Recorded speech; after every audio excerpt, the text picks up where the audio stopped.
Hey, boys and girls, it's our last day, so I'm going to read to you one of my favorite books. It's called The Rough Face Girl. Okay? And take a look at her face and why is she hiding. Look at her bandages on her skin. She's covering her face up, so she's probably pretty rough faced. All right? And this is a fiction book. Okay?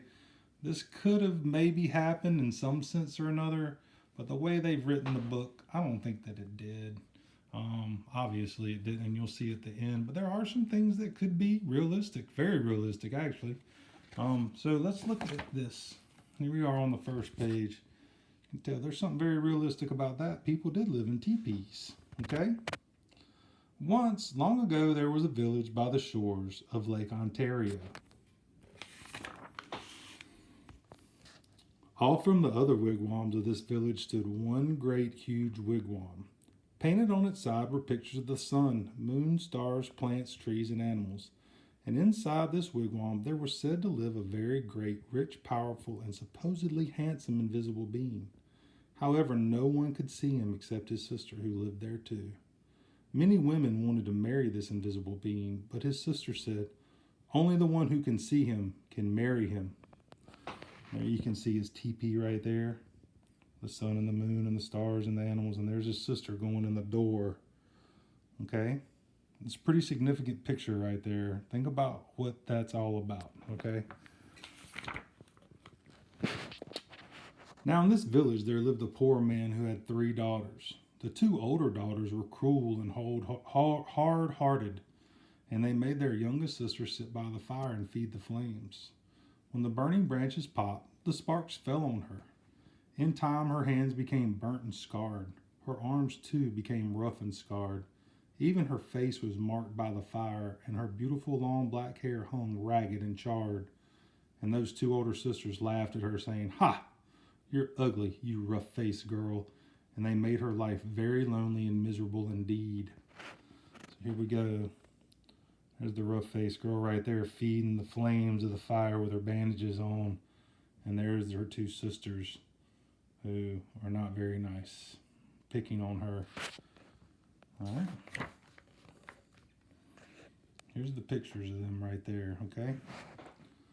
One day, these 2 older sisters went to their father and said, "Father, give us some necklaces. Give us some new buckskin dresses. Give us some pretty beaded moccasins. We're going to marry the invisible being." So their father gave them these things. Dressed in their finest, the 2 girls marched through the village. All the people pointed and stared. "Look at those beautiful girls," they said. "Surely they shall marry the invisible being." And if those 2 girls were proud and hard-hearted before, they were even prouder now. They walked haughtily through the village. At last they came to the wigwam of the invisible being, and there was his sister waiting. She doesn't look like she's very happy. "Why have you come?" she asked. "We want to marry the invisible being," they answered. "That's why we're here." "If you want to marry my brother," she replied, "you have to have seen him. Tell me, have you seen the invisible being?" "Of course we've seen him," they insisted. "Can't you see how pretty we are? Can't you see the beautiful clothes we wear? Oh, yes, anyone can tell that we've truly seen the invisible being." "All right," she said quietly. "If you think you've seen him, then tell me, what's his bow made of?" And suddenly her voice was swift as lightning and strong as thunder. "Ha ha ha. His bow," they stammered in surprise. "His bow. We know." But turning desperately to one another, they whispered, "What shall we say?" "Let's say it's the oak tree." So they said, "It's the great oak tree." "No," said the sister of the invisible being. "No." Oh, she saw at once how they lied. "Tell me," she continued, "if you think that's what you've seen, if you think you've seen my brother, the invisible being, then what's the runner of his sled made of?" "Oh, we know," cried those 2 sisters. But whispering feverishly again, they wondered, "What shall we say? What shall we say? Let's say it's the green willow branch." "No," said the sister when she heard. "No, you have not seen my brother. Now go home." "Just test us fairly," they exclaimed. "We've seen him. Just don't ask us all these silly questions." So there they are, whispering. to each other, trying to find out what could be the answer, because they know they're lying. Here they are in the teepee, and there's a bow suspended in the air. Okay, and there they are in the teepee, scared. All right, said the sister of the invisible being, come with me. And she took them back to the great wigwam and sat them in the seats furthest from the entrance, the guest seat. Soon they heard footsteps coming along the path. Then something stepped inside. Though they heard breathing, the two sisters still couldn't see a thing. Suddenly a great bow and a beaded quiver of arrows appeared in the air and were set down. But those two girls sat there, their eyes wide, all through that night. They never saw a thing more. In the morning they had to go home, ashamed. Okay, here's the rough-faced girl, and that's her father. And there's some of the offerings he's going to give her. So let's read this. The next day, the rough-faced girl went to her father and said, Father, may I please have some beads? May I please have a new buckskin dress and some pretty moccasins? I'm going to marry the invisible being, for wherever I look, I see his face. But her father sighed. Daughter, he said, I'm sorry. I have no beads left for you. Only some little broken shells. I have no buckskin dress. And as for moccasins, all I have left are my old, worn, cracked, and stretched out pair from last year. And they're much too big. But she said, whatever you can spare, I can use. So he gave her those things. There you go. He's given her those things. Kind of strange that he gave the mean girls all the nice stuff and gave the rough-faced girl the not good stuff. So there she is going, dressed up in her father's stuff, going to meet the invisible being. Then she found dried reeds, and taking the little broken shells, she strung a necklace. She stripped birch bark from the dead trees and made a cap, a dress, and leggings. Then, with a sharp piece of bone, she carved in the bark pictures of the sun, moon, stars, plants, trees, and animals. Remember, that's what's on his teepee. You remember? She went down to the lake shore and soaked the moccasins in the water until they grew soft. Then she molded them to her feet. But then they were still too big, and they flapped like duck's feet as she walked. Then all the people came out of their wigwams. They pointed and stared. Look at that ugly girl, they laughed. Look at her strange clothes. Hey, hey, hey! Go home, you ugly girl. You'll never marry the invisible being. But the rough-faced girl had faith in herself, and she had courage. She didn't turn back. She just kept walking right through the village. As she walked on, she saw the great beauty of the earth and skies spreading before her. And truly, she alone, of all in that village, saw in these things the sweet yet awesome face of the invisible being. So look up there. Do you guys see the invisible being in that picture? Think about it. Look at it. Okay? Let's keep going. There's the sister.